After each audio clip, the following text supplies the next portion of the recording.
This week on Cinemaholics, we are traveling to hell and back with our review of Hellboy, a new R-rated adaptation of the monster-fighting comic book anti-hero now starring David Harbour. I really don't know what the timeline is for this film. Right, yeah. We also catch up on the latest stop-motion animation family film from LAIKA, Missing Link. I feel like there was something ironically a bit missing here.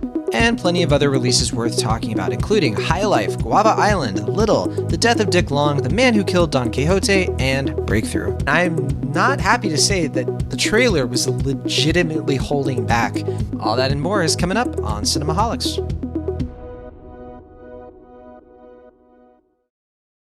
Welcome once again to Cinemaholics. He is a pop culture writer for Cinema Blend. He also reviews films for The Playlist, Cutprint Film, and of course, cinemaholics.com. It is Will Ashton.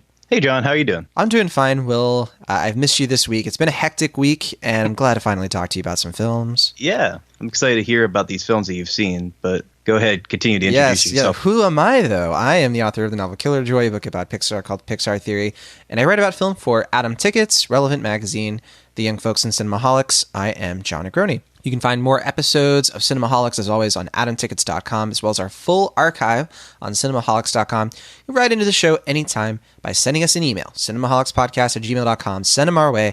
And if you'd like to support this podcast directly and become one of our monthly patrons, you can check out the links to that in the show notes. We're at patreon.com/cinemaholics. For as low as $2 a month, you can help make sure Cinemaholics continues on, roars on, some would say, with all of the movie reviews we can handle week to week. And Will Ashton, we have so many reviews to handle this week. Yeah. We promise we're going to try to keep them not really brief in the sense that they won't have substance, but we'll keep it tight this week. We don't have a lot of extras, a lot of goodies, but I think we're going to have a lot of really great insights into some films. And the main reason for that, we'll get into, but let's do our off topics. Will, we don't have a guest this week. It's just you and me. And It's been a while, hasn't it? I can't remember the last time it was just us. I feel like it was literally us. Was that just us? Yeah. Didn't we have this big spoiler thing for us? And we had no guests, and it was just the two of us. Yeah, you're right. I remember we wanted to have a guest, and then things just didn't plan out. But yeah. That was still a good discussion. So our kind of loosey-goosey episode for April has come, right? So yeah. All right, so off topics this week, we have a new extra milestone coming out. For those of you listening for the first time, if you haven't heard yet, Extra Milestone is our monthly bonus series where we celebrate a big film anniversary. And for the month of April, we are going to be having a full bonus episode about Seven Samurai, which came out in 1954. So it is celebrating its 65th anniversary. We're going to be talking about that film with Sam Noland. It's going to be terrific. And if you are a patron of Cinemaholics, you're going to get that episode early. We're planning, no promises, but light promise, right? The plan is to get that out this week, if not extremely early next week. And then all of you who are not patrons, you'll be able to get access to that episode later in the month. But Seven Samurai, I'm looking forward to rewatching this one. We mentioned last week that, Will, you're going to be seeing this one for the first time. Did you end up finding it at the library? Or are you going to maybe find it on Criterion? Do you have a plan yet? Yeah, actually, I have it. It's at the library waiting for me right now. I was going to pick it up between the end of this recording and my shift at work. So probably in the next hour or so, I'm going to pick it up. Awesome. We highly recommend listeners of the show check out Seven Samurai this month, and so you can watch along with us and join the conversation for that. But Will, moving on to less, classic, serious topics, we have a bit of a problem this week, or not a problem, I should say. We have an opportunity. Okay. Oh, sure. Listeners from last week know that we had a bit of an icebreaker question for our guest, Ryan Oliver from The Playlist.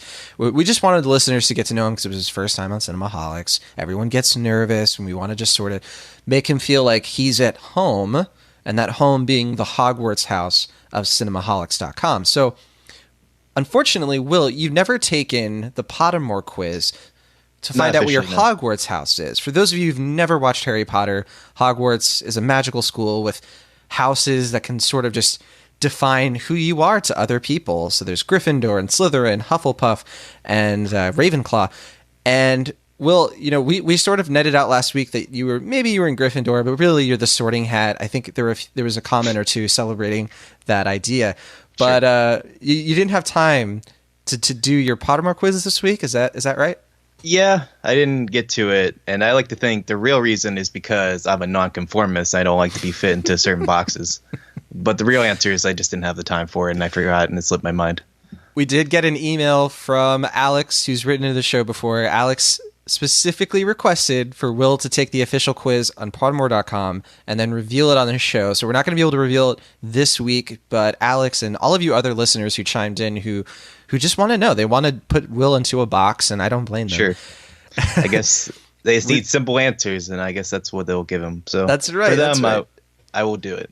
Yes, and so we're going to reveal that next week, and next week's going to be a really cool episode. We're going to be doing our summer movie preview, which I know it's April, feels pretty early, but that's just the cinema knows no seasons, really. We don't really do a spring movie preview because of that. It really is just sort of like March and half of April. So we're going to be going through our most anticipated summer movies. We have a couple of guests lined up for that. We're looking forward to it. It's going to be a blast. And we want you to let us know what summer movies you are most looking forward to in the comments of this episode on cinemaholics.com and why.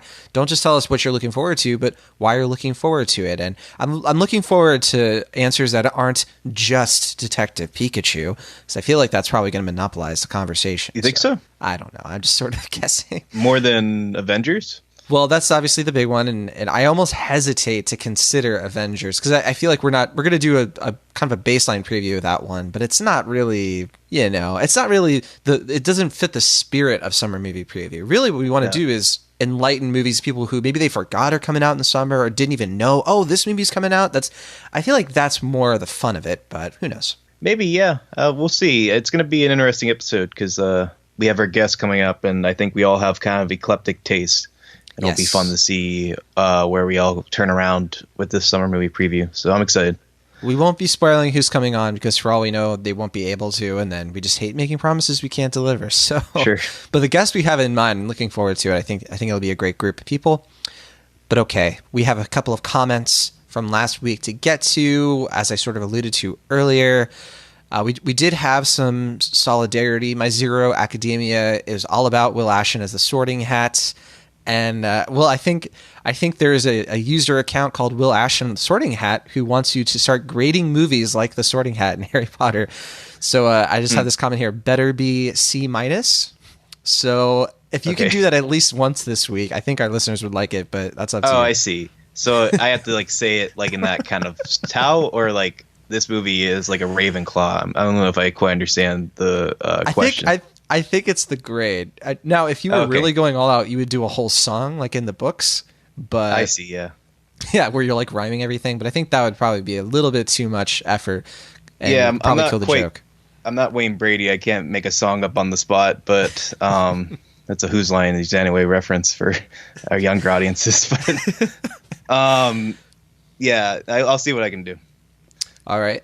We also had a couple of comments. We had one from Corey who said, love Shazam and Pet Sematary. Corey W., but I've seen Corey W. in the comments before who claims to not be Corey Woodruff. Oh, okay. Yes. There just seems to be a coincidence.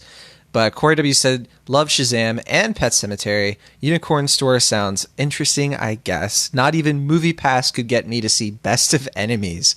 What do you think of that one, Will? Sorry, I was blanking on how I could differentiate Corey Woodruff from Corey W, and I was trying to think of what that W could be. So I was settling on Waluigi. So Corey Waluigi. Corey Waluigi. I hope he changes or she changes their name for that. But yeah, so apparently Corey has no interest in Best of Enemies, which kind of aligns, Will, with your review of that film from last week.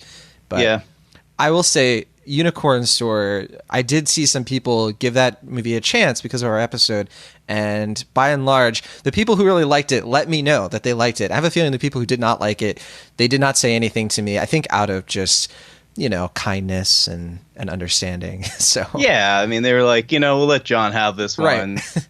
We'll let him have his own Unicorn Store. Yes, that's exactly it. Eggsy said, I had a blast watching Shazam, but a kid started crying in my theater when the scary stuff started. I recommend kids 8 and under maybe sit this one out, unless you know for sure your kid can handle extra spooky. Pet Sematary, on the other hand, all ages, baby. I like that ending. Yeah. There were 2 kids in my Hellboy showing, and they had no reaction to anything. Oh wow, they were like the audience in my Hellboy showing, but by and Like, large, they were just like, yeah. I didn't even know they were in there until like the credits were rolling. I was like, oh, there were 2 kids in here. I'm surprised they had literally zero reaction to like anything that happened on screen. Oh well, we'll get to Hellboy in a moment. Yeah, sorry, last comment though. No, it's a nice little tease. Gina G said, "Pet Cemetery bored me to tears. It wanted so badly to be Hereditary, like Ryan said, but it's just your standard jump scare flick with what appeared to be an unfinished ending. I love the first 2 films. Yeah, I love the first 2 films and am a big King fan, but this one isn't it."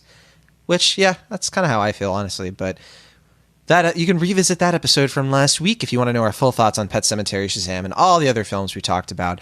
This week, we have so much to get to, so without any further ado, let's talk about Hellboy. Hellboy, although, the funny thing is, this isn't the biggest movie of the week if you count theaters, and that's probably because it's an R-rated film, but it's coming out... Yes, extremely so. It's coming out in 3,300 theaters, but Missing Link, which we'll do after this, is out in 3,400 theaters, which makes sense. Family film. Which apparently that only had a 5.8 million opening, which is not good. Hellboy, yeah. No, I heard Missing Link had a 5.8 million, or that was what was projected to be based on its low Thursday score. So I don't know. I just know it's apparently not doing too well, especially considering how many theaters it went to. Missing Link, I mean. So that's disappointing. Yeah. Neither of these films are doing super well. I actually have the box office right here, but we'll actually get to that in a little bit. Because I think you're right. I think it was projected to make 10 million from its big opening, and I think it says here it only made 1.6 million on its first day. So that's not great. But let's talk about Hellboy. Sure.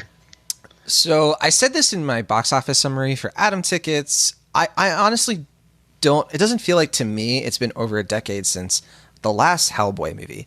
And that was Hellboy the Golden Army. It was from Guillermo del Toro. He wrote and directed it. He also did the first Hellboy. And what year was that? Like 2005, something like that? And 2004 for the first Hellboy. Okay. So it's been 11 years since Golden Army.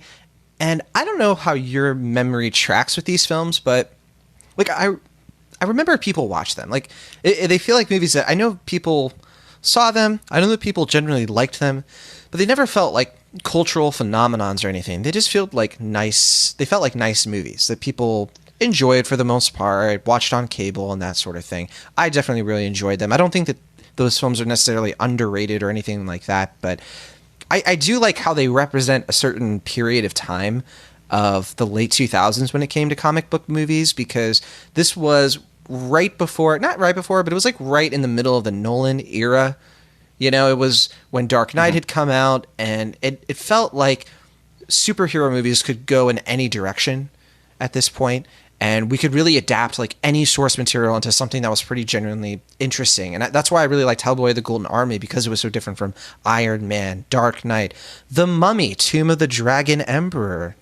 Joking, obviously, but that was an exciting time, I think, especially because it was a year before that we had like Spider-Man 3, and that wasn't so great. We had Fantastic Four, Rise of the Silver Surfer, and that felt like that kind of marked the end of the beginnings of comic book cinema that really kicked off with X-Men and Blade 2 and Spider-Man. And here we had Hellboy Golden Army, which was monsters and really good humor. Ron Perlman played the character and really defined that role. Really great makeup, really expressive, especially compared to this new one. But their plans for a third Hellboy movie, which the second one teases, never came to fruition. Del Toro left the project. Perlman left the project, wasn't on great terms. Yeah. From what I heard, and this is just rumors and speculation because I can't say for certain, Guillermo del Toro went to definitively end the character, I guess essentially kill him off in the third film. And the creator of the comic hadn't done that. He hadn't really come to his ending for the character and his comic, so he didn't want to rush that. And I guess there was this big back and forth between that. I don't know why they couldn't have just killed the character off in the movies and kept him alive in the comics, but neither here nor there. Apparently there was a lot of scheduling issues. Also, the second movie didn't really do too well at the box office. So I think it was just it was a lot of timing things. And I guess now Ron Perlman, I guess, is just too old to really do the part, considering how physical and demanding it is, both as far as the makeup process and the action. So, well, and he backed out of his own volition, though, and a long time before this movie was in development. So, I think that's true, but I also think that he was more on Del Toro's side with this. Yeah, I thought he was like kind of against the idea of it for a while, and then like he kind of turned face and was like, "Oh, I actually really want to do this." But I don't know if I'm just remembering that hastily or what. But I thought there was at one point where he was like kind of indifferent towards it, and now he's like kind of bittersweet and like, I really wish we made that. I really wanted to end that story. So I don't know. Maybe I'm just making things up. But I do know now that he's like pretty much against this new film because he wanted to have a definitive closure to his trilogy for understandable reasons, and that never came to pass. He'll just have to settle for his Fantastic Beasts: The Crimes of Grindelwald cameo as his pivotal role in cinema, right? But I didn't even know he was in that, but yeah. Didn't you see Crimes of Grindelwald? Don't you remember? I did, but I he's barely that remember character. it. So. Okay, we won't relitigate Fantastic Beasts. Sure. But anyway, yeah, so I enjoy those movies. I've never read the Dark Horse comics, but they definitely were a lot darker, a lot more, they were gorier, kind of bloodier than the Del Toro movies, which were PG-13. And kind of ironically. Yeah. And Del Toro, at least, yeah. Yeah, and so those films were made by Universal or distributed by Universal. These ones are being distributed by Lionsgate and Summit, and they definitely have a much different, darker direction. The tagline of this movie is "Give Evil Hell." The whole cast includes Sasha Lane, Mia Jovovich, Ian McShane, Thomas Hayden Church, Daniel Day Kim, Brian Gleason, a whole lot of other people, and the main heavy hitter himself is played by David Harbour. So remember David Harbour, of course, from Stranger Things. He plays the sheriff guy. And what you said was kind of interesting about maybe the third Hellboy could have been ahead of the comics. It kind of reminds me of the whole Game of Thrones thing at the moment, because that show is ending before the books. And so I kind of understand this idea of like, before we really rush to an ending, let's maybe start over. And maybe that would be interesting if Game of Thrones did something like that. They would never, because that show's so successful. But can you imagine if they started over with a more extended series, or they did something that was much, much truer to George R. R. Martin's books? And that's kind of what the idea is here. Did you get that sense? Yeah, I guess you're kind of talking about like the Walking Dead approach, because isn't there like Fear the Walking Dead or something like that? That's more of like a spin-off, but yeah. And I don't think that really tracks with anything from those comics, but they do sort of like take things in a different direction for the sake of, we have this other thing that can appease the fans who feel like the show has gone off the rails almost. Sure. But anyway, what was the question? I apologize. I mean, that was the question. So okay. that was all. I was like, I missed something. I just felt like that's kind of what they were going for with this new Hellboy. Was they're just sort of starting from scratch, because when this movie kicks off, it starts off kind of assuming you know this character, and one of the weird things it does from there is it completely redoes the origin. So it does show you the origins of everything, which I thought was a really weird editing decision. What did you take from Hellboy and the way that it compares, I think, to those other movies? Well, I was talking about this actually with Chris, my co-host on A Ogre Toots Ogre. I really don't know what the timeline is for this film. Right, I know it's kind of a reboot, kind of a redo of the origin story, but like I don't know the public's familiarity in this film with Hellboy. Like in the first film, if I remember correctly, I didn't get a chance to rewatch it, but I think it was like kind of like he was like a government secret, right? In the first movie, at least until the end. Right, like, yeah. People were not really aware of him. And then the second movie, they kind of knew about him, but he was still kind of like a menace, or people didn't really know how to react to him. This movie, like he's kind of like walking around, and people don't like trust him or even know him, but no one's really seems like kind of people are like nonplussed about him. Actually, I'm misusing that word. People are kind of nonchalant, like indifferent. Yeah, nonchalant about him. So I don't quite know exactly like where the public is with this character, and like what the inverse like logic of it is, like where like people stand, because like there's some crucial characters who are introduced, but they like kind of have some like stark endings for other characters. So it's just kind of a weird turn of events in this film as far as the logic and the like familiarity with the source material, from what I can gather. So what you're saying, they never really establish the timeline. They don't establish where Hellboy fits with the general public, I think is what you're saying. And they don't really establish like, they kind of present him as the same character as The Witcher, from those video games. I know you've never played them, but this very much feels inspired by The Witcher. What was that? Is it Henry Cavill playing that character or that guy? I think Mads Mikkelsen played him at one point, and then there's some actor who's playing him in the Netflix series, but I don't remember if it was Cavill, to be honest.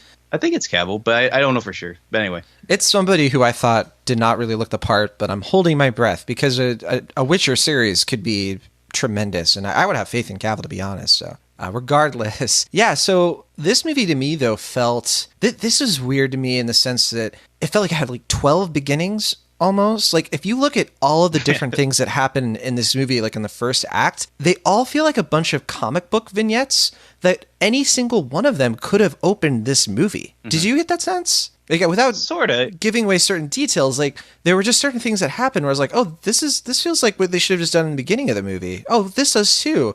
And then it does that other comic book thing where it introduces characters who sort of enter the scene to sort of spur the plot, and then we barely see them again. And it was just, it felt very comic book to me in like the worst way possible. I don't know how you felt. Yeah, I mean, I kind of got that. I feel like, I don't think the story itself is messy, but I feel like the vision of the film feels either kind of contrived or like fractured because according to reports, and this is all alleged, but Neil Marshall, the director of the film, was feuding heavily with the producers. And it seemed like neither of them really kind of got their say exactly. I guess the producers ultimately got final cut on the film, but nobody really seems to be having fun making this movie. Everyone seems kind of miserable while they're watching it, and maybe I just me presuming, but I just feels like when you watch the Guillermo movies, like, I mean, I don't know how faithful they are to the comics, and I can't really speak for their quality since it's been about 10 years since I've seen any of them, but I just feel like there's a lot more like creative energy, a lot more like fun, a lot more like inspiration to those films, and this feels like kind of obligatory in a way that shouldn't be. Like, it's Hellboy. It's not like, I mean, he's like well known because of the Guillermo del Toro movies, but he's not like Superman or like a major comic character. You should kind of have some fun here, and it feels like they make up for personality by adding more language and violence, I guess, in lieu of that personality, and it feels like a forced effort in a lot of different ways. Yeah, the personality here, there is some of it, but yeah, it feels forced. There were maybe a handful of moments where I saw what they were going for and kind of connected. I think there's a scene where Hellboy takes on a few giants that I think visually is a lot of fun. It's an interesting setup, and it really sets up like how strong this character is in a way that the movie really needed you to. Yeah, ironically, it's only the second best giant fight scene I've seen at the cinema this week. I mean, this week. So, yes. Are you going to talk about that other film this week on this show? I can't. Well, I don't know if I can say exactly, because it would be a spoiler. But I will talk about that film. Yeah. Okay. All right. Well. So it's little. Just kidding. I actually believed you for a second. So. It's funny that we mentioned Game of Thrones earlier because Neil Marshall, he directed a few episodes, some of the best episodes of Game of Thrones. He also directed The Descent, which is one of my favorite horror films in the last decade. And so this film was also written by Andrew Cosby and Christopher Golden. So I'm confused a little bit, I guess, by... They're doing the things that I think you should probably do for a Hellboy, but I've seen a lot of people notice that like this R rating, it feels like the response to Deadpool that we all sort of feared when that movie was successful. Yeah. It was like, oh no, like we're gonna get more comic book movies that have the R rating, but without really understanding what people liked about Deadpool, and that to me is really this Hellboy movie. It is. Yes, it's gory and it's violent, and there is a little bit of a satisfaction to be had with seeing something on the big screen that's so provocative, I guess. But it's just for the sake of it, and it never feels like it completes the film or adds anything to the film whatsoever, except for just completely rote style. And I had such a hard time caring about anything that was happening in this movie. This was. I know we talked about exposition dumps kind of recently on this show through, I think it was Pet Sematary, but this movie makes Pet Sematary look like, an abstract art film in the sense that every single scene, it felt like people were just spewing exposition in droves. And the worst thing about it is that most of it's coming from Ian McShane, who's one of the most talented actors in the UK, who is just... And a great voice. Absolutely. He is treated like he's reading his lines. It felt like for the first time And it was so strange to me because you have a director who's normally really good about getting characters to convincingly invoke both terror and complicated world building. And I don't know what happened here. Like, there's not a single performance in this movie that I thought was impressive or nuanced. I thought that Sasha Lane tries, but that accent is very distracting. Yeah. And David Harbour, he can't emote in that makeup. And his personality is like one of two options. I mean, at one point he's yelling, and at the other point he's just sort of like just staring on. And it's just, to me, this movie was not effective at all in the ways that it needed to be. Yeah, I wasn't quite as critical on the performances themselves. I do agree with you that poor Sasha Lane's accent probably wasn't the best choice. I really wish maybe a producer or Neil Marshall would have just taken her side. It's like, we can lose this. I know your character's supposed to be British, but just trust me, it's fine if we can skip that accent. But I think her performance is fine otherwise. And I didn't think any of the performances were bad necessarily. But I do agree with you that it doesn't feel like anybody's best work. And maybe that's going back to what I was saying earlier. It just feels like everyone's just kind of miserable making this movie, maybe because of the production problems, maybe just because, like you said, the makeup. I don't know what it is, but yeah, it just feels like nobody's really like the thing about the R ratings that's kind of supposed to be like liberating. It's supposed to be like, oh, we can swear, we can say crass jokes, we can have this explicit violence. But like you said, it feels like they're using that kind of in lieu of having a personality. It just feels like they're kind of tacking that on as a way of differentiating from the PG-13 Hellboy movies that we've gotten thus far. So, I mean, yeah, like, you know, like I'm a 15-year-old boy at heart. Like, I like explicit gore effects. You know, I'm kind of a gore hound in that way, you know, over the top, at least in this, as it is presented in this film. But there is something that kind of just gets desensitizing about it. Like, by the time the film really gets gory, probably around like the third act, you're just so used to seeing like headshots and people like getting stabbed in the eye and all this stuff that it really doesn't pack the punch that it's supposed to. And there's this kind of weird tedium that results from all this violence. I guess that's kind of going back to your point earlier. I guess you kind of had a similar audience reaction as mine. Like, nobody really seemed to be reacting much to anything, good or bad. It just seemed like everyone was like, yeah, this is a Hellboy movie. This is a new one. And everyone just kind of got up and left afterwards. And yeah, I don't know if that's everyone's audience reaction. I don't want to speak for everybody, but it just seems like there should be something a little more fun or cheeky or mischievous about this film. And it just feels like that's tacked on, or that feels like it's not honest. And so I think people can read through that. And I think that's kind of what's hindering this film for me in many respects. Yeah, this film had its own Ghostbusters 2016 moment where it had like a mid-credit scene that sort of like teased another film that's never going to happen, I don't think. And it had an end credit scene too, and I was the only person in the theater who waited because I knew it was coming. Oh, me too. Everyone else was gone. And it's sad because there was... So I did say all the performances. There were a couple that I was okay with. I thought that Mia Jovovich, she plays the main villain here. And I feel bad because we haven't really done the story. But that's just because it's so complicated. I don't think it's beneficial to really try to explain what the story is, because it's just... To me, it's kind of inconsequential almost. But Mia Jovovich, okay. I think that she's with the Resident Evil movies is so used to selling this sort of campy, you know, hard nature. But Penelope Mitchell kind of does this thing with this kind of like evil hag witch. That was probably the only thing that I thought was like, this is where the R rating really helps because it actually has like a purpose and it has a way. But the only thing is those scenes don't really work as scenes. They're kind of nice little, oh, this could be cool if this was the movie, but they're just extended cameos, honestly. They're nothing to do with the plot whatsoever. And so they end up being meaningless. Yeah, I thought her performance was good, and I can see what you're saying, but to me, especially during those scenes, I just kept thinking, like, man, like, this is, like, really trying to be, like, Guillermo del Toro, and I really wish Guillermo was doing this scene. Like, that's, like, so, like that one scene is, like, straight out Pan's Labyrinth, almost. Which is why I liked it, because it's like, oh, they're at least trying to sort of recapture some of that. And I thought they did a decent job with that, but with the other sort of horror elements, I thought they completely missed it. See, to me, I kind of preferred when the movie was not trying to be like Guillermo del Toro's films, because that separated it in a way that didn't make me think like, oh, I just wish this was Guillermo's film, or I wish we just gotten that third film instead. Because I think if it really wants to stand out on its own, this movie kind of it has this weird balance where it wants to be its own kind of thing, like the naughty stepchild of the Hellboy movies, but it also kind of wants to revere the other ones or kind of fall in line with them in some ways. And I never really felt like it struck that balance. It felt like kind of like stuck in limbo between those two extremes. And I don't know, anytime the movie reminded me of Guillermo del Toro or his vision or his style, it made me a little more bummed out than when the movie tried to do its own thing for better or for worse. Yeah.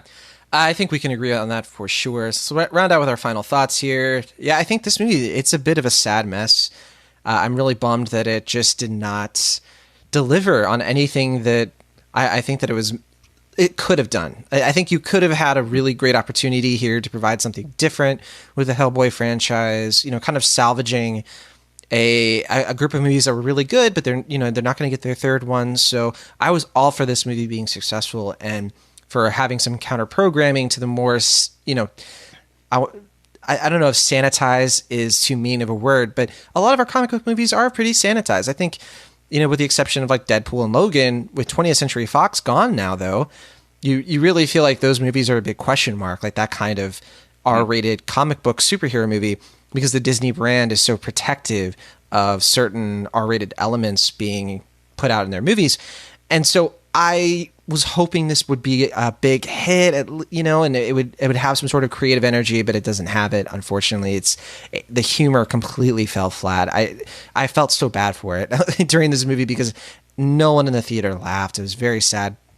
But yeah. So for me, this one's a C-. I think that it really doesn't have much to grasp onto. I just don't see a reason. I don't see a lot of people watching it and getting anything out of it, mainly because it is too long for how bad it is, if that makes any sense. And it drags itself so much toward the end, like where you really just don't know.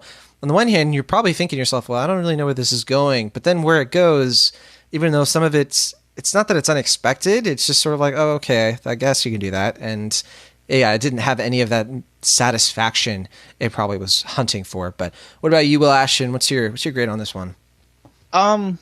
I'm a little more positive, but not too much. I feel like I feel a little more reactionary because I feel like the film isn't quite as bad as some critics are making it seem. Like, it's not a Fantastic Four 2015 situation. It's not an incomprehensible mess in my view. Like, I could kind of follow the story, even though there are a lot of jumps in locations, like almost comically so. And I just think that this movie, like you're saying, it just feels more disappointing than anything else. Like, you could have gotten something really cool or different, or at least something that would have appeased people in lieu of a third Hellboy movie from Guillermo del Toro. And this just felt like it was underwhelming in pretty much every sense. Like, I think there's stuff here I liked. I mean, just like from a like giddy, like badass level, like a Hell or Excalibur on fire from Hell is kind of fun. Like, I'm sorry, I like that. I just have fun with stuff like that, or like, little things like the creatures and like the giant fight, like you said. There's stuff in here I enjoyed, but ultimately, yeah, I just feel like this felt like a missed opportunity. It feels like pretty cheap too. I don't think the budget was that much different than the Guillermo del Toro movies, maybe a couple million shorter, but it just looks a lot cheaper than the other ones that we gotten. And yeah, someone compared it to like an Amazon Prime pilot, and that's basically how I feel about it. Like a bad Amazon Prime pilot, I should stress. Yeah. Yeah, I'll give it a C. Because, like I said, I'm not quite as negative as you are on it, and a couple other people. But again, like you said, missed opportunity. Yeah, well, I don't think I'm as negative as some people. I think some people really, really hate, what they got from this. So. Yeah, I think the only positive review I've come across, I think, was from William Bibiani. He gave the film a positive review on the Wrap, and he called it ironically, yes, they had that piece. Yeah, he called it a horrifyingly good time, and said it was a wellspring of creativity. John Squires, I think, from Blade Disgusting gave it like 4 out of 5 stars. I saw, so that's the only opinion I saw was like that was high. But yeah, other than that, it seems like everyone's not digging this thing at all. Yeah, 15% on Rotten Tomatoes as of this recording. Only 15% of critics liked it out of, I don't know how many saw it. They didn't do a lot of advanced screenings, but box office wise, yeah, they were hoping this one would make at least 17 to 21 million, and it's in over 3,300 theaters. So you'd hope you'd at least be getting into like double digits, right? but now it's not looking like it'll even get into double digits. It only made not even 5 million on its first day, and that includes Thursday night previews. So yeah, this one's looking like it might just barely make 10 to 12 million, which not great. Will Ashton, You know, I think this budget it's 50 million. Oh wow, really? Yeah, so it'll probably like 30 million. I know it definitely doesn't have the feeling of a 50 million budget, but yeah, I don't think this is going to play super well overseas, so I don't think that's going to help it. And then, I mean, it might get up to like 40, 45 million box office wise, like total, and that's definitely not going to make up for marketing costs. But you can sort of see why the marketing sort of really tapered off. It just, you kind of get the sense that they were sort of seeing that they shouldn't be like pouring money into this thing. So that's Hellboy. We'll see what happens though. You know, maybe it'll do better than we think. Let's move on to our next review. I really wanted to see this one, but I'm at the San Francisco Film Festival and I've been watching a ton of other movies, and this is the one that I could not catch. And I was hoping to. My big plan was to squeeze this one in, but I missed the showtime before it. But Missing Link, the latest film from LAIKA. Will Ashton, you did get a chance to see this earlier in the week, and you wrote a review for it, I think? Yeah, I'm actually midway through my review now, so I'll send that off today, and it'll probably get published either later today or tomorrow on Monday. So, yeah. This will be for the young folks, by the way, not for cinemaholics.com. I saw this, I think, not this Saturday, but the last Saturday, so a little over a week ago now. And like you said, it's a new LAIKA film, their fifth production, I believe, their fifth feature film. It has Hugh Jackman, Zach Galifianakis, Zoe Saldana, and the general gist of the story, because we're not really getting too deep into plots this week, is an explorer of like kind of mythical and supernatural beings goes on his journey to find Sasquatch or Bigfoot, and he does find him, and it turns out that he can speak English. He's like very fluent in English actually, and he just wants to be reacquainted with his other Yeti folks, and they kind of go on this cross country, or like I guess around the world journey to get reacquainted or help him get reacquainted with his other brethren. And as a film, compared to the other LAIKA films, this one is definitely more kid focused, or at least kid friendly. Not to say the other ones aren't kid friendly, but this one is definitely geared more towards the like under 10 crowd. There's a lot of slapstick humor, a lot more kind of like silly jokes compared to kind of like the darker, kind of more gothic other films that we've gotten from LAIKA, like Coraline and Paranorman. But there's also like Kubo and the Box Trolls, which are also kind of a little bit kid friendly as well. So as this film is concerned, I would say it's probably my least favorite of the LAIKA films. The animation remains gorgeous. I mean, every production they've done from an animation standpoint is just incredible. I mean, I just don't know how they do half the things they do. I mean, the way they incorporate sets and the way that they kind of seamlessly incorporate stop motion animation with CG, it really does show that they are some of the best in that particular regard.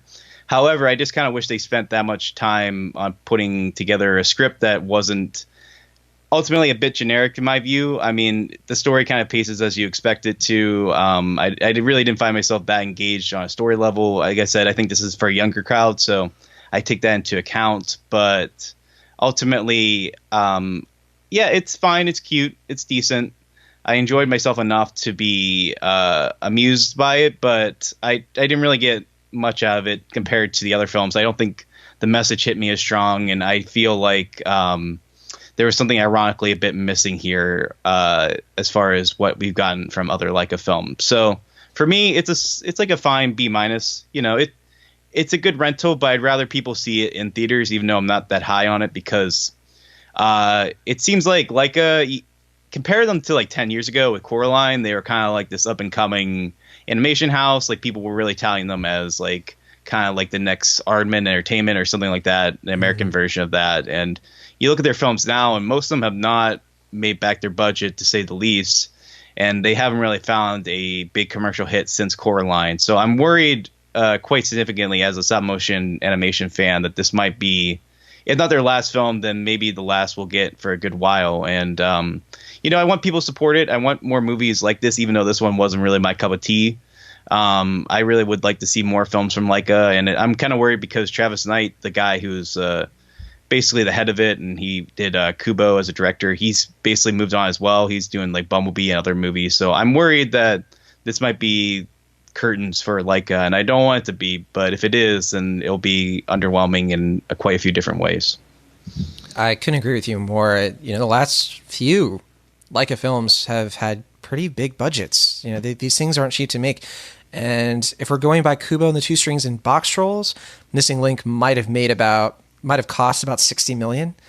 And that's not good news because it's not doing well at the box office so far to what you were saying. It might have better international appeal, but it's looking like it'll probably only make about 10 million opening weekend, and it's going to just taper off from there, right?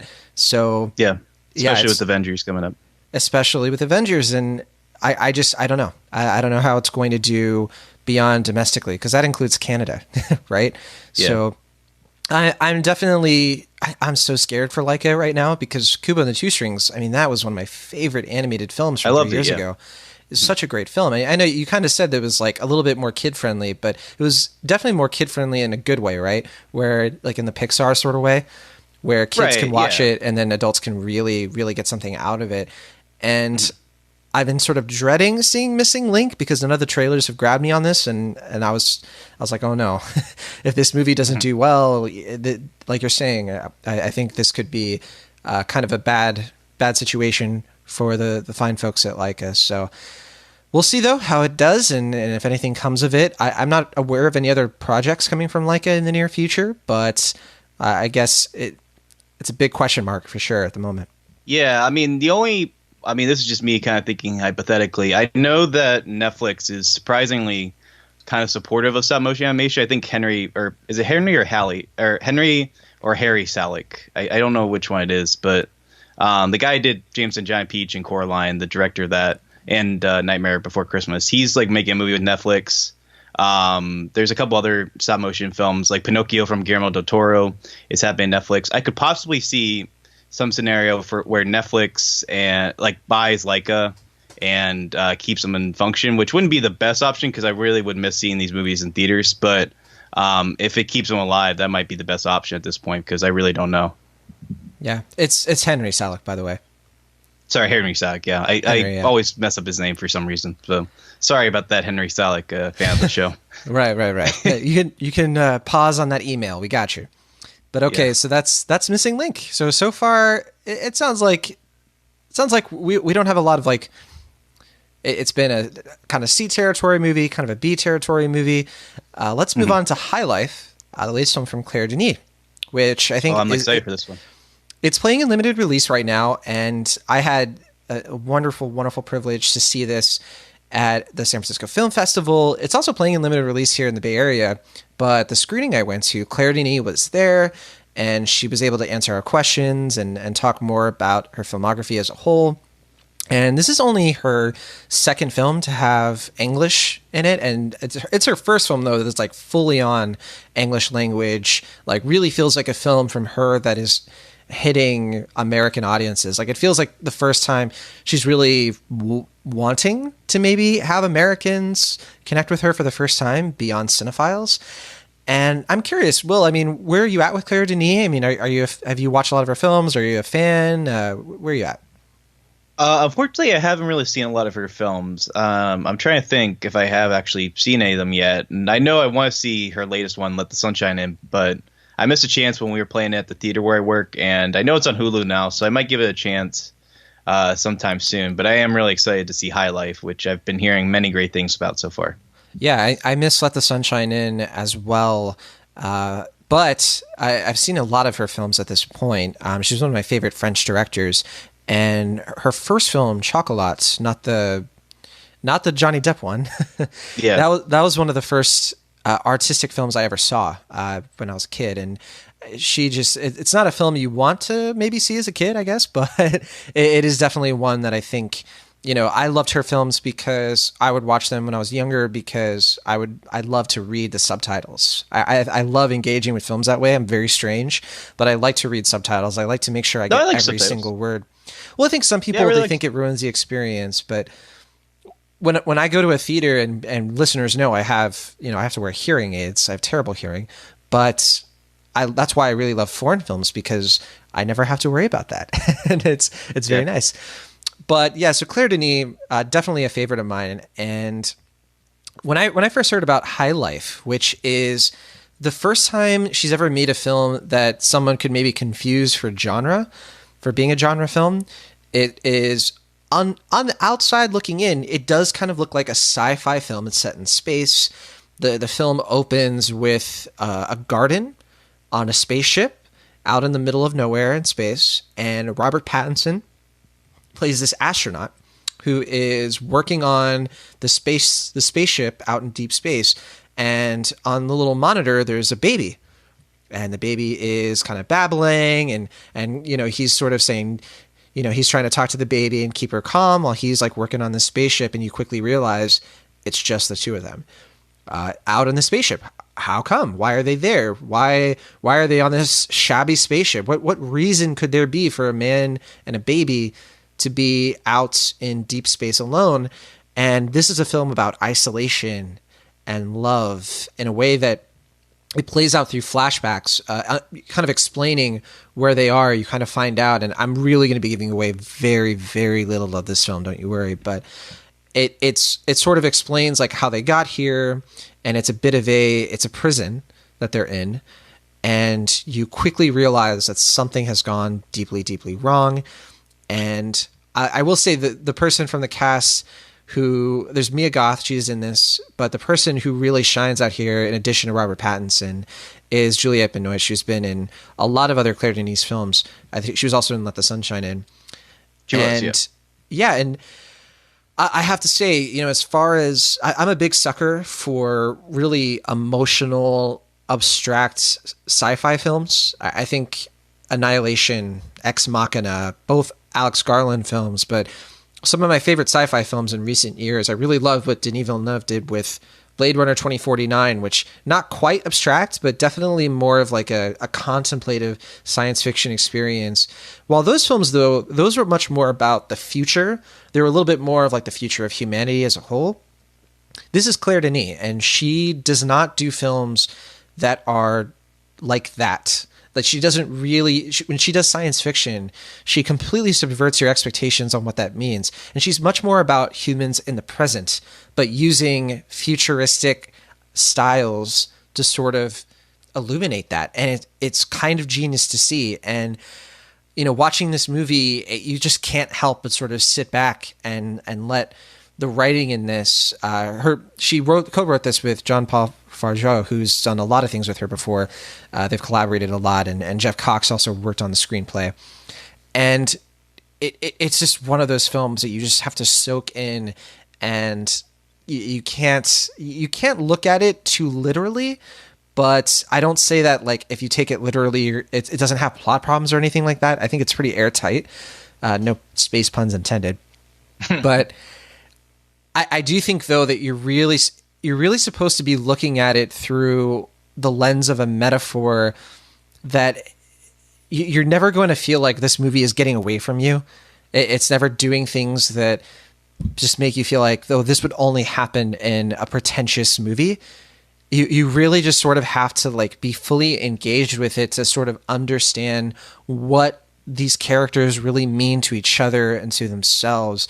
And that's why I sort of jokingly refer to this as, Claire Denis made an Andrei Tarkovsky movie, and it's unlike any Andrei Tarkovsky movie. This isn't, soccer. It's not Solaris, but it absolutely is borrowing heavily from what makes those films so memorable and so beloved. So I think for true film lovers, High Life is a must-see. I think even if you walk away from it not quite as in love with it as I am, and I really am, it's one of my favorite films of the year, I think that you definitely are not going to regret the experience, especially if you catch this one on the big screen. It's hitting limited release right now. I could not recommend it more. It is a definite R. I mean, this is a film that is very substantial. It really, there's a lot of raw human sexuality in this movie. There's fluids. There's kind of a gross factor. And it's so crazy, too, to see this right before seeing Hellboy, which I think does not understand how you take the gross things of life and sort of use them to make you connect with human beings. This film does that. And it shows you the dark side of our sexuality. It shows us what's great about it. It shows us the potential for human life. And it has me contemplating a lot about what I take for granted and what I consider, the fundamental human experience. And for me, a film that can do that is a must watch and then some. So I'm an A- on High Life. I think everyone should go see this, and assuming they understand, of course, the R rating, because there is that. And in fact, I didn't even check if it's R rated. I'm just assuming it is because I can't imagine this being PG-13. So someone can fact check me if I have that wrong. But that is High Life, and Will Ashton. And I forgot to mention, this is A24 acquired the distribution rights for this. It premiered at Toronto International Film Festival, and I think it hit limited release in France last year, so it's technically a 2018 film, but for us, it's obviously 2019 at this point. So, Will Ashton, is High Life going to be playing in your area soon? And if so, do you think you're going to catch this one? Yeah, I believe it comes out next week in limited release in our area, and I'm 100% planning to check this out. I've heard many great things, and it just sounds like it's my jam. Like, I really like contemplative, heady sci-fi movies like this. Going off to your earlier point, one of my favorite movies of this decade is Under the Skin, which I know is a movie you don't care as much for, but I really love that film. How does it compare to that film? I would say that's kind of what I'm saying with this one. It's like, if you have the reaction to High Life in the same way that I did to Under the Skin, I don't regret watching that movie at all. I'm so glad that I did see it, right?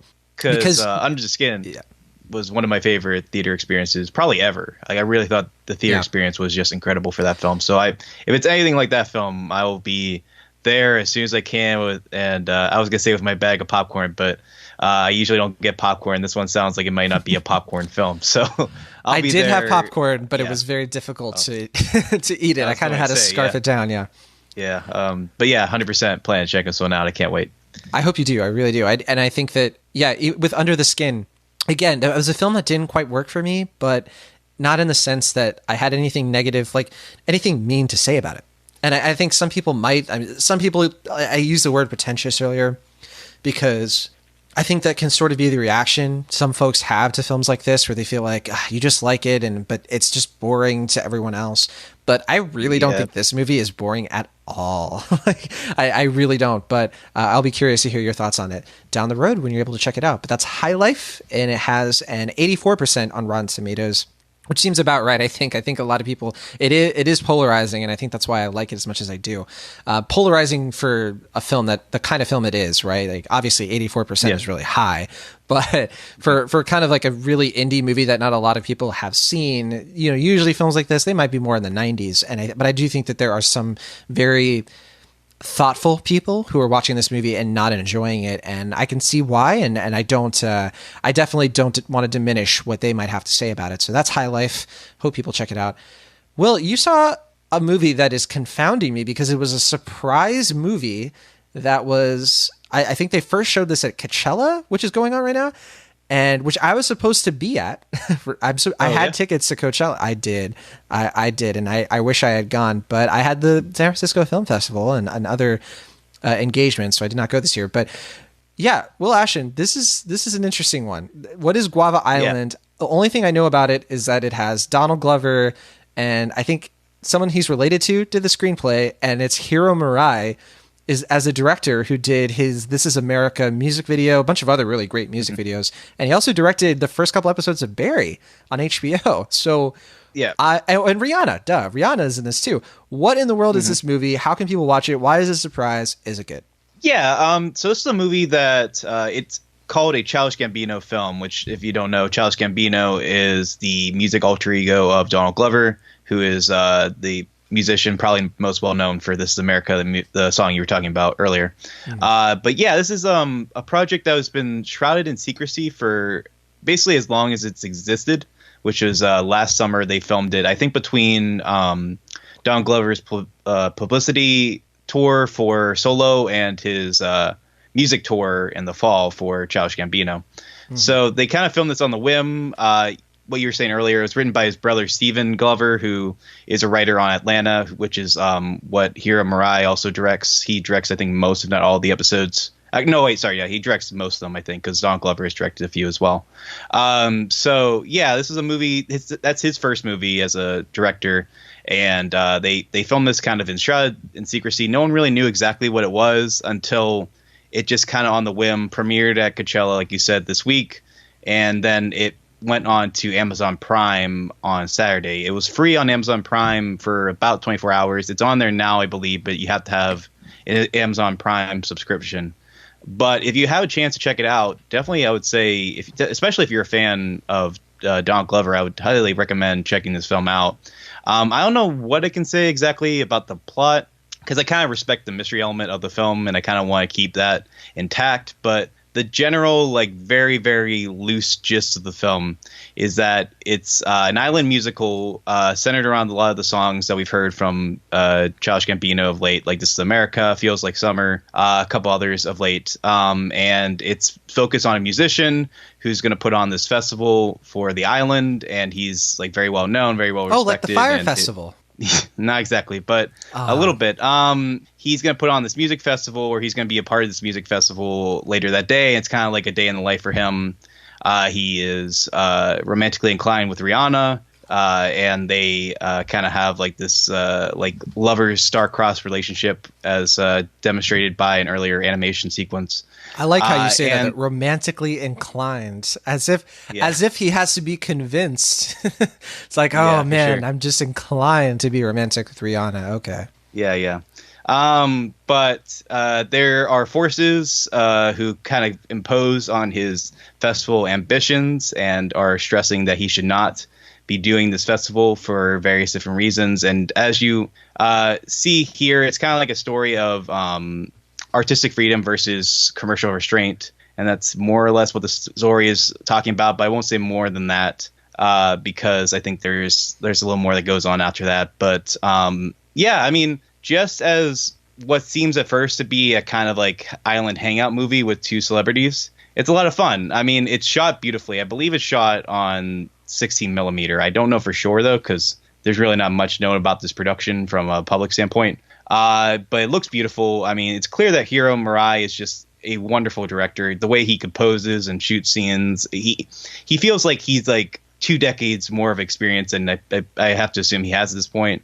I don't actually know how old he is, but yeah, he just really knows how to shoot and film and capture a lot in just a single frame. And I'm really excited to see what he does next. I don't know if he's going to do more TV or if he's going to jump into more films. I'm assuming he's probably going to stay involved with Atlanta and Barry, as you mentioned. Mm-hmm. But I'll say Murai, because you kind of mentioned it. He's a young guy. He's only in his 30s, and he's been doing music videos. Some of my favorite music videos since like 2005. So he's been around to what you're saying, but he's still definitely like.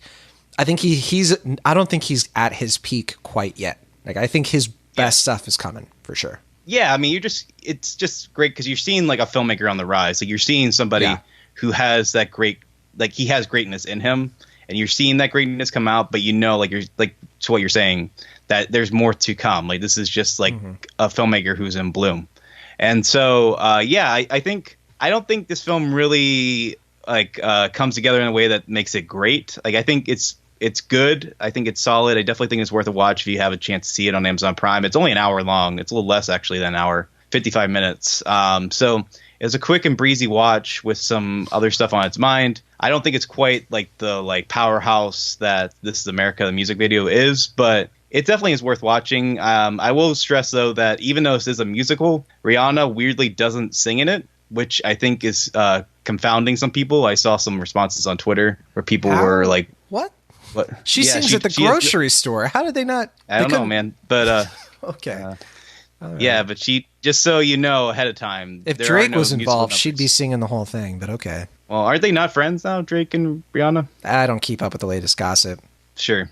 But anyway, yeah, Guava Island, definitely worth watching. I'm going to give it a strong B. Just because, like I said, I mean, once you kind of know what's going to happen, it doesn't really like blow the lid off anything. Like, the story itself is pretty.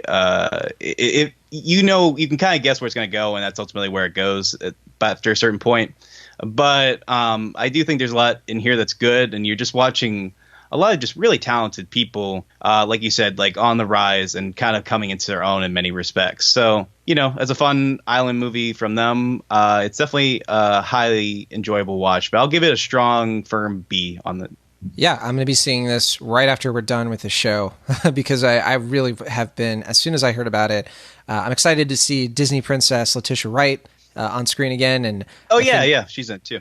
Yeah, and Donald Glover, he and I go way back. We've never met, but I like to think, we're yeah. I think all the way back to his sketch show days, and then of course Community. Community. I was gonna say, yeah, he's just been one of the most fascinating young artists to come into his own during the 2010s, and so Guava Island definitely sounds like it's worth checking out. I was gonna say, just talking about him alone, like his star power, his charisma is off the charts in this film. Like it's like watching his film, you're like, why is this guy not like in the lead role of like every movie right now? Because he's clearly a superstar. Like you said, he's immensely talented, very versatile. But Atlanta is obviously a huge hit, and mm-hmm. But he's extremely charismatic, and so I'm really looking forward to seeing what he does, because it's clear that he's like kind of forging his own path and doing a lot of different things right now, and it's very exciting to see. Yeah, I think the last movie I remember seeing him in was probably Spider-Man: Homecoming, and then before that, The Martian. I want to say, what was that? Solo, the Star Wars story. Oh yeah, he was in Solo, wasn't he? He was great in Solo, but I don't know. Forgot about it. I forgot about Solo. I like Solo too. There's nothing behind that. I promise. But yeah, he was very good in Solo. I agree. Yeah. All right. Well, that'll do it then. Oh, and we should say he's going to be in The Lion King. He's voice of Simba. Oh yeah, that's right. Yeah, that'll be coming soon. But all right, Will Ashton, I think you should do this next one because you had like a really quick review you wanted to do, and then I have a really quick review I want to do. We're just going to sort of bring up that we watched them, and we're not going to. I guess we're not going to spend too much time on them. But you saw Little, which was one of the other wider releases. It only came out in 2,600 theaters, but. What is this one? This one is looks like a body swap movie. What's going on? Sorta. It's like the anti-Big, as the title would suggest. It's about Regina Hall's character is like this snooty boss who has kind of lost touch with her inner child. She bullies her employees, like just doesn't really have any respect for anybody else. And through some magical circumstances, she becomes, I believe, like 10 or 11 years old again, and it's very reminiscent of that scene, the parody scene in Funny People. If you remember, with Justin Long and Adam Sandler, where Adam Sandler gets turned into a baby. He's like, no, yeah. It's like you asked the wizard to make me young. I didn't mean this young. And it's just like if you watch that scene right after Little. It's like, this is exactly what this movie is. Like, even down to very, like, weirdly specific details. Like, I would say, like, they might have a plagiarism case in this case. Wow. Just based, I don't know. It's probably highly intentional unintentional, I mean, because the one novelty point of this film is that, according to reports, I mean, I think Will Packer said this at CinemaCon, that, Marzai Martin, I believe that's the girl's name. Martin. She's in Blackish. Marzai Martin. Yeah, she's in Blackish. Child actress. She apparently pitched this film to producer Will Packer at the age of 10. And, she's an executive producer in the film, which makes her definitely one of the youngest, if not the youngest, executive producer in Hollywood history. So that's like the main novelty point of the film, and I do think, as far as her performance is concerned, that's probably the best thing about the film. It carries a lot of it, and she does have like some natural star power that I would like to see in a better film. However, this film, it's just a mess, honestly. Like, there's no ingrained logic to the film. The jokes are very broad, and to the point where, like, there's nothing that's set up that's really executed well. There's plot points that are brought up and completely dismissed. It's an all-around messy film, and to me, it wasn't very funny. Comedy is very subjective, so I can't speak for anybody else. But for me, I really didn't get much of anything out of it, besides getting acquainted with Marzai Martin and knowing that she has star power. I think that was the main point of interest for this film, is to showcase that she's a star on the rise. Because I don't watch Blackish, so this is my introduction to her, and she definitely has talent. However, I don't think this film. Oh, it's also Issa Rae's, I think, first film from Insecure, who's also good as well. I still need to watch Insecure. But she was in The Hate You Give. Oh yeah, that's right. But it's like her first like semi-lead role. So Sure. like this, yeah. So wait, did Will Packer produce The Hate You Give? I don't think he did, right? I don't think so. That was Fox. Yeah, that was Fox 2000. So because I think he primarily works with Universal. So ultimately, yeah, it's a C- film for me. I really don't have much to say about it. It didn't float my boat. Wasn't anything that gave me any hearty chuckles. If you think it might be your thing, check it out. But I'd say it's a HBO viewing or Redbox rental at best. Wow, C-, pretty harsh, but I've been wanting to see this because Regina Hall, loved her and Support the Girls, and oh yeah, she's great in that. And I was looking forward to this one. Love Issa Rae, so I just don't know if I'll have the time to fit this one in. But yeah, because this is kind of like the same.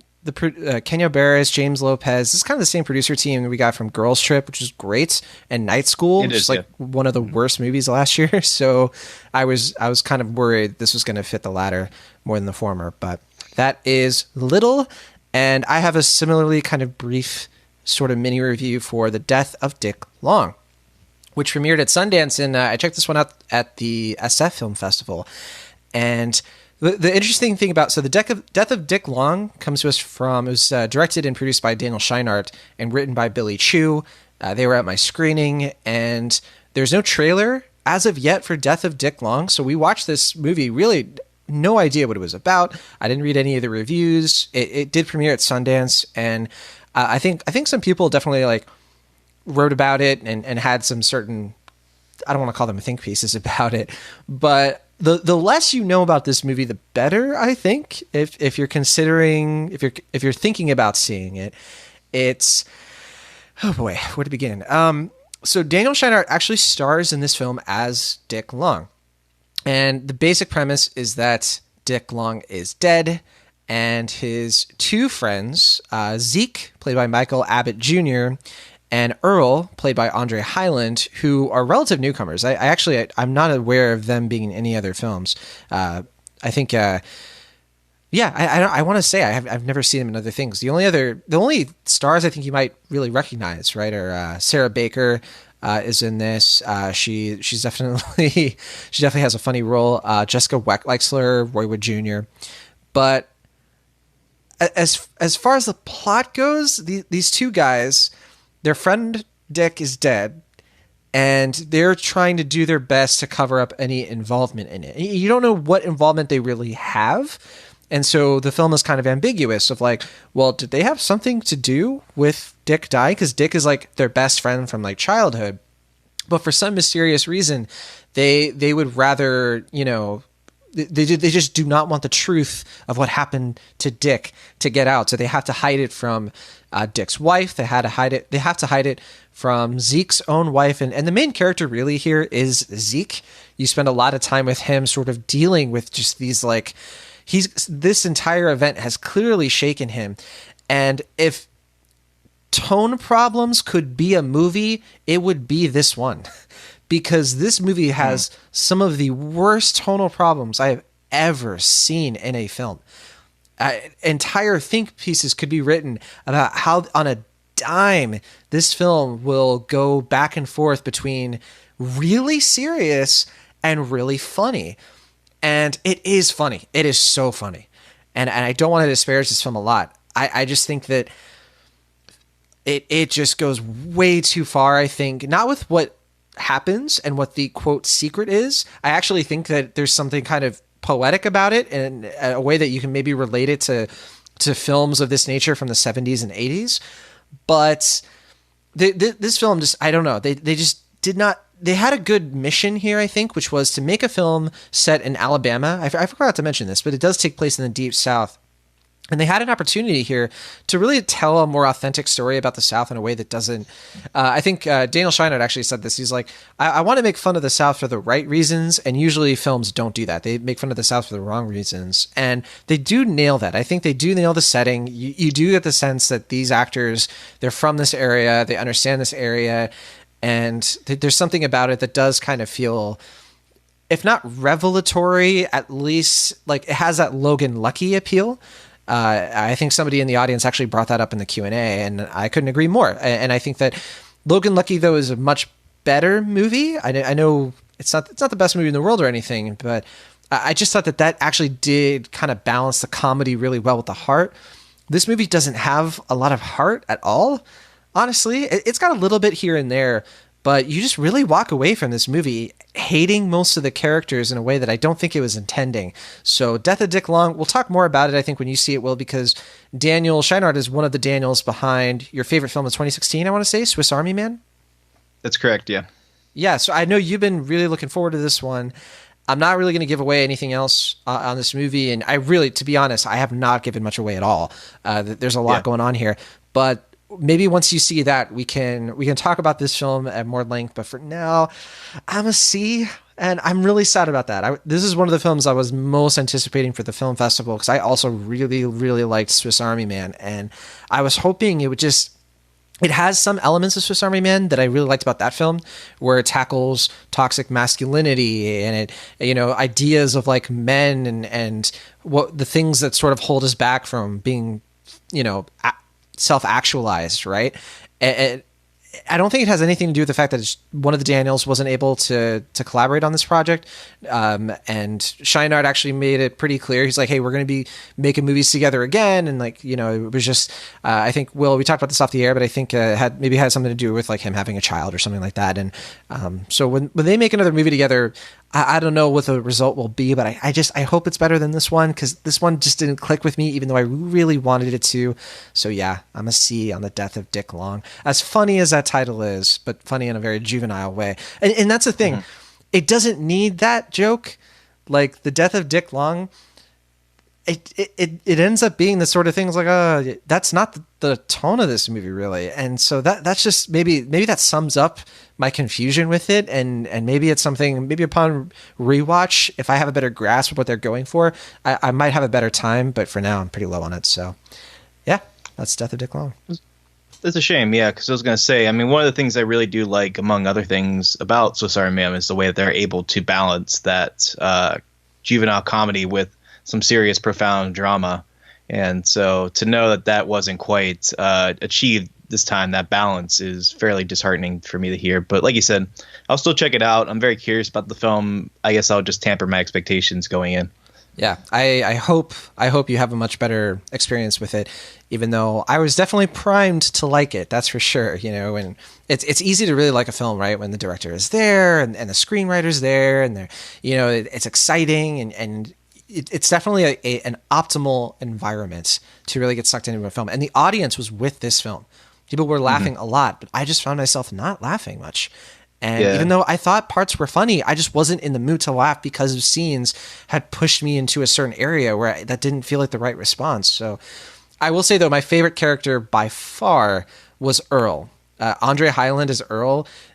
Absolutely. Like his scenes, I think they do strike that balance really well, because his performance, it just never gets old, his shtick.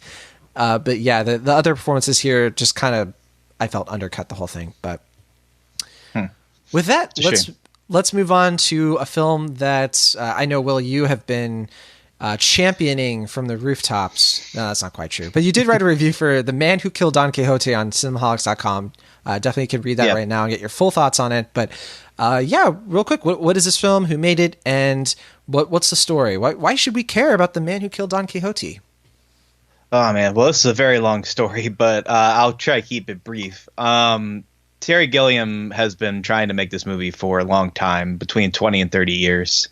It's a passion project of his that's been kind of like his great white whale, that Moby Dick metaphor. It's just always been in his grasp, but never quite achieved. He even went into production once or twice, as seen in the documentary Lost in La Mancha, which is definitely, if you're ever looking to get into filmmaking, definitely check out that documentary, just to show you like how like problems or things outside your control can kind of hinder your vision. But yeah, I mean, it's a film that's kind of been like one of those like long rumored, like maybe not long rumored, but like long delayed films that like would we ever actually get this film? Like people were speculating, like would we ever actually see the man who killed Don Quixote, or would Terry Gilliam unfortunately pass before that ever came to be? And there were reports coming out like around last year, 2 years ago, that he was in the midst of shooting the film with Adam Driver and Jonathan Pryce, and people were like, "We'll see, who knows?" And then he was like, "I'm in post production,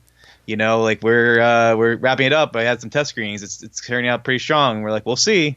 We don't know. Don't get your hopes up." Yeah. And then last year, it's like, it's finished. We're going to premiere at cons. And it's like, we'll see. And then, there was some producer issue. Like, I guess the producer from the 2000 version that was almost came to be, that was seen in La Salamanca, wanted some claim of the film. And he was going to keep it away from being ever screened in theaters or seen ever. And it was like, see, we told you. You can't. This movie's cursed. And so people were not exactly sure, even though it was finished, like, would this movie actually come to pass? Was this film really like never destined to be seen in theaters? And it was announced, I guess, a couple months ago that Fathom Events was going to show it in the United States for apparently one day only, at least for now. And that was this Wednesday. And I cleared my schedule to make sure that I could see this film, because like I need to figure out what happened here. Like I just need to see this thing to finally, have some closure, like Terry Gilliam. Like I just need to know what this film is. And ultimately, as you're watching the film, it's apparent that I think 30 years can weigh down on a man. I think things that were kind of a lot more lively and fresh in his mind are now like clearly 30 years older. And even though we're seeing it for the first time, you can kind of tell that in Terry Gilliam's mind, he's just like, I just kind of want this thing finished. So some things don't come out quite as invigorated, I think, as they were intended to be, even though this film, I would definitely say, is one of the more inspired of Gilliam's recent works, certainly in the 21st century. But as a film, just how is it itself? I think it's a good film. I think ultimately, like I said in my review, I think there are certainly better versions of this film that could have been made. There's certainly a masterpiece of this story that could have been done. But just looking at it as a film where I think its greatest reward is that it's finished, I think it holds up on its own merits. I think the performances are strong. Adam Driver is good, and I think Jonathan Pryce in particular is fantastic in this film as the fox Don Quixote, the man who believes he is Don Quixote. There's definitely a personal element to this film where it's clear that as you watch this film, it's definitely a film about the artistic process and about how you kind of have to be a little mad to be in this business, and also how people can basically use and sometimes abuse mentally ill people in the Hollywood or filmmaking system. And also just that creative drive, like that desire to make that film, that vision in your mind, even amid all the odds. It's very much funneled into the story, or it's channeled in this film. And I think all those elements do ultimately inform the films in a lot of ways. I do think that by the time you get to the end and you really just process like this film, it's done, like it's really here and you just watched it, the emotional elements I think are a little more resonant in that regard. But I mean, it's not perfect. I mean, some of the comedy, it can be very hit and miss. It also is very long. I think it's like almost 2.5 hours, and you can feel that length, especially because I didn't really get into the plot of the film, but a lot of it is spent with Adam Driver and Jonathan Pryce's Don Quixote just kind of wandering the desert, turning themselves crazy, essentially. So you can feel the length of this one, and I do think just that, I mean, there's certainly a better version of this film that could have been done, like I said earlier, but I don't really want to focus on the negatives. I just think, as a film, I am a Gilliam fan. I wasn't crazy about all of his films, but I do tend to like them more than I don't. And you can really see how much passion and care was put into this film, even though it is a little watered down compared to what we could have gotten. And I do think, it's worth a watch, especially if you're a Gilliam fan. It is good to have that sense of knowing, like, is this is what it was, like, this is what he wanted to make. And I think even having seen the film, it feels a little surreal in the sense of, like, did I really see this film?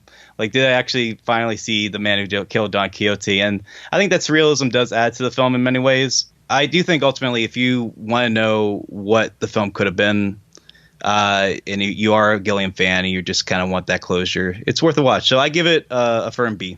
All right, yeah, Brazil's one of my all-time faves for sure, and I like most of Guillermo's stuff. I like 12 Monkeys and Time Bandits, but yeah, as far as this one goes, I'm waiting on it because not because I would see this if I had the time, but I've just been so behind, and it's not playing in a lot of theaters around here, so I'll probably have to wait to catch this as a rental or streaming. But there's no way I'm not watching this, right? Like, how could I'd much prefer to see it in theaters though. But my thing is that it's so long. It's like over 2 hours, and I know some of the reviews were kind of saying that it overstays its welcome. So that's why I kind of want to see it at home, because maybe that's the kind of experience where I can maybe sit with it and not feel kind of trapped by it, if that makes any sense. But as far as other critics go, yeah, I mean, I know the theater experience is really important, but there's just so much stuff coming out right now. I don't think that wasn't exactly where I was going. I was going to say that feeling of like being trapped and kind of like in the thick of it, I think does add to its experience, but I understand what you're saying. Okay, which, obviously I'm just not echoing, I'm just repeating what I've heard, so I really don't know for sure. No, I know, yeah. But the film, right now, it is kind of looking like it's a bit mixed with most critics. It's got a 62% on Rotten Tomatoes, and, it's definitely not a film that's designed to take the box office by storm. But yeah, well, I mean, I don't know there's any way that this movie could have lived up to its full expectations, right? Like, no matter what, it was bound to disappoint somebody. So I try to take that into account. Like I said, far from a perfect film, but I do think for what it is, just studying it, and also I think you have to take its history into account, I think it works ultimately. So I do think you should check it out if you get a chance. I could not agree more. Okay, so we're going to finish this show out with one more review. A review that I was going to wait to talk about this until next week, but because we're doing our summer movie preview, I just want to kind of get this out of the way, mainly because it's not a film I'm excited about, and I don't really want to talk about much, but Breakthrough, which might win the award for most WTF movie trailer that everyone apparently has seen. If you've gone to the movies, you've probably seen the trailer for Breakthrough, and like if you've seen a movie like in the last 6 months. But I'm pure. I haven't seen it. You haven't seen this trailer? Interesting. I wonder. Am I not pure? Am I pure or more or on? Or, let me say it one more time. Am I unpure for not seeing this trailer? Impure, I think is the word. But yeah, sorry, impure. It's not a PureFlix movie. Surprisingly enough, the PureFlix movie in theaters right now is Unplanned, which is a grotesque abomination of a film from my parents saw that. Should we get them on to hear their mini review of that? I don't know about that one. That's of course the anti-choice propaganda, anti-abortion film. So Breakthrough is a faith-based film that actually was made. It's one of the last films that'll ever come out from Fox 2000 Pictures, which is going to be shuttered by Disney now that they've acquired 20th Century Fox. So watching this film, it was kind of bizarre to see this and to sort of sit in the audience, and you're watching one of their last films, and this is the studio that brought us films like we said, The Hate U Give earlier, and Love, Simon just a year ago, which was felt like such a genuine teen dramedy that felt rooted in the authentic teen experience, and a high school that felt so realized. Breakthrough is based on a true story.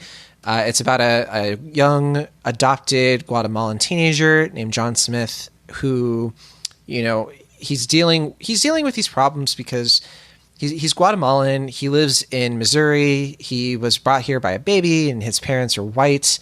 And he's just struggling with his Latinx identity, and being in it's a super white school, but it's one of those schools where, of course, like the camera treats the movie like a diversity brochure, where they intentionally put in characters that sort of make you feel like, oh, we're in like kind of a post-racial environment. And look, I don't know how true that is to what this school actually was or anything like that, but as somebody who went to a school that did have like token diversity but was extremely white in every other way possible, I was definitely the target audience, maybe because I went to a Christian middle and high school.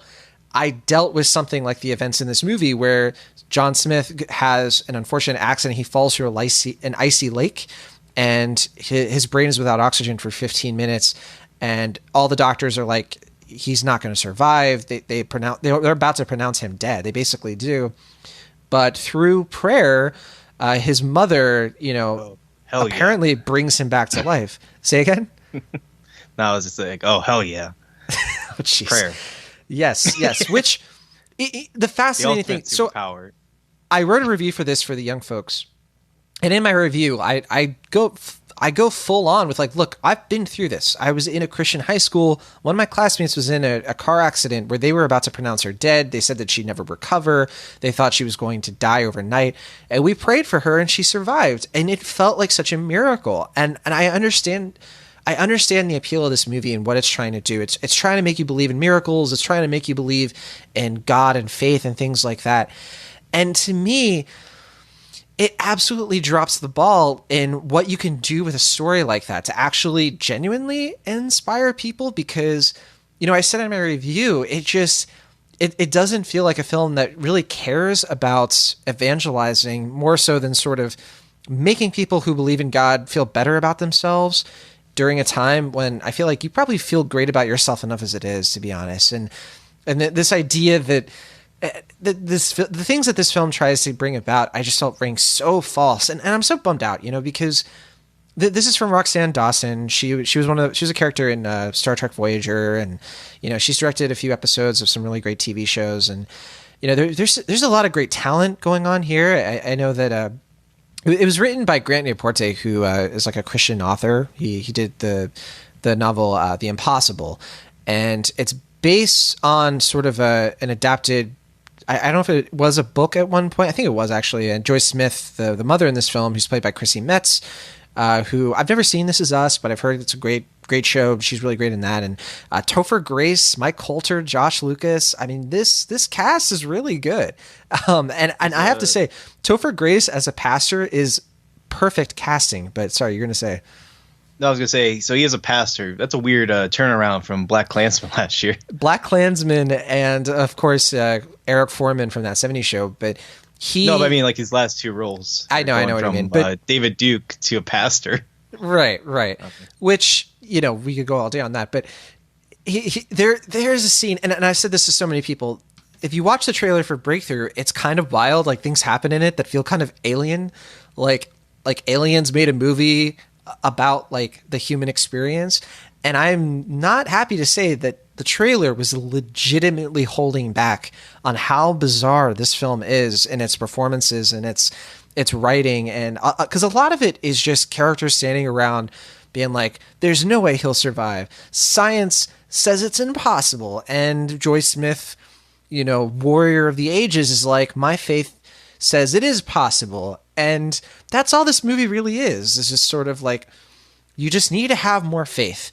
And it has no interest in like, faith in what though? And why? And, it sort of lampshades ideas of like, why should God save this kid? But, he doesn't save this other person. We prayed for this person. This entire, country is going through a civil war. People are dying, and we're supposed to care more about this kid. And I'm like, yeah, these are really good questions. But then the film casts those questions in a mean light. It basically is like, it frames them as like cruel. Like, you shouldn't be asking questions like that. And there's this other thread where Mike Coulter is like a token atheist, and that really just does not go in the places that it sets up. But sorry, what were you gonna say? No, I was gonna say, I thought you were gonna imply like they were saying like you should have prayed harder or something. No, it doesn't do that. It doesn't go that far, but it does sort of just say, oh, that's just life's greatest mysteries. What you going to do about it? And I'm like, you're a movie. You're supposed to have some sort of commentary on the themes that you bring up. And this film, not to be, because basketball is a big thing, it drops the ball. And I don't care about that pun. I really think that that's the case. And it's strange. Stephen Curry helped produce this film. He obviously was very passionate about it because the kid in this is a big fan of his, and I'm a big fan of Steph Curry. And they just beat the Clippers last night, and congratulations, whatever. But okay. Right. Well, whatever. So all I really have to say beyond this film is that I just think that it serves no purpose except to make you feel good about yourself if you're already a Christian. And I don't think it does it in any sort of challenging, insightful way. And I think it's the answer to people who watched First Reformed and were like, I don't want to think about that. I don't want to actually have a deep discussion about Christianity and religion and political issues and things like that. I just want to watch a movie where something really nice happens. And that's really what this is. And I have no interest in it. I was the only critic at this screening, and I can kind of see why. I just think that people have, at this point with faith-based films, it's not that we're expecting them to sort of get better. And in fact, this has a better Rotten Tomato score than usual. I think because a lot of people, they sort of like shop this around to smaller websites to sort of like have a better Rotten Tomato score than some of the other faith-based PureFlix films have had. It has a better Rotten Tomato score than Hellboy, so God wins this one. God wins this round, yes. But but for a film that's nearly 2 hours, that for me is so symbolic of Disney sort of like taking over a film studio known for more aversive movies. I definitely was disappointed with Breakthrough, and like I said in my review, it's anything but true to its own name. It really isn't a breakthrough of any sort. I don't think people are going to watch this and their breakthrough is going to be sort of like, yeah, that thing I believe in is right. And like, to me, if that's all a movie does is confirm your bias, then to me that's worthless. Watch something that actually makes you reconsider things that you've held true your whole life, because if you do that, I think you're actually going to capture into what inspiring films can be. A film that challenges your thoughts can confirm your bias too and strengthen the worldview that you have. It's not that you have to change your mind every time you watch a film, but my gosh, this to me is just so lazy to sort of make a film all about how great you think your story is. And I'm not disparaging the real people in these events. I think that what they went through was very difficult. And I really just put this on the storytellers who translate this, because they could have done it in a much better fashion, I think, and in a way that is both faithful, no pun intended, to the real life events, but also faithful to what cinema is about and, what people can really take away from it in a way that'll actually do something meaningful for their lives too. So that is Breakthrough. I'm not a fan. And I give it I don't even know what I'm going to grade this, a D+. So that's Breakthrough. Yeah, I mean, I should just say I made some jokes, but I don't mean to make light of people who are religious who are listening to the show, or even try to make light of the situation, because like you said, I'm sure it was very difficult. But I think, like you're saying, I mean, like, there are films I've seen these past couple of years that have tackled religion in a way that really affected me, like The Tree of Life, or like you said, First Reformed. And this one just sounds like it's kind of pandering to the crowd that it's intended for, which if they get something out of it, that's fine. But yeah, I don't think I'm going to end up seeing this one anytime soon. Yeah, pandering is the right word. It's like the main interest is in selling tickets and making money, where that just rings very strange to me. If like this is a true story, so like why? I don't know. It feels really weird to me that they're like so soon after these events happen, because this happened in 2015. It's like, well, we got to make a movie and it's got to pander and it's got to make a ton of money. And I was like, well, isn't the point of this story of like, something so opposite? So I don't know. That just really rang false to me, but that's Breakthrough. Enough said about that one, the better. Next week, we're going to be doing our summer movie preview. Hopefully we might be able to squeeze in a little bit of talk around Curse of La Llorona. I know Sam Noland is going to be seeing that film, and he's going to be writing a review on cinemaholics.com. Don't forget to check out cinemaholics.com if you want to keep up with any of our reviews throughout the week. And we promise at some point we're going to be talking about Barry season 2. That could be next week, maybe the week after. It's still going. I mean, it's not like we have to like, we could still watch a few more episodes of it before we have, fully formed opinions, I'm sure. But yeah, that'll do it this week. Don't forget to leave us a review on Apple Podcasts or rating on iTunes, Stitcher, wherever you can do that for a podcast, and subscribe, of course. Hang out with us on Facebook, Twitter, email us, cinemahawkspodcast@gmail.com. All the links to everything we talked about are in the show notes. And with that, we'll see you next week. From the Internet California, I am John Negroni. And for the Internet Pennsylvania, I'm Will Ashton. See you next time.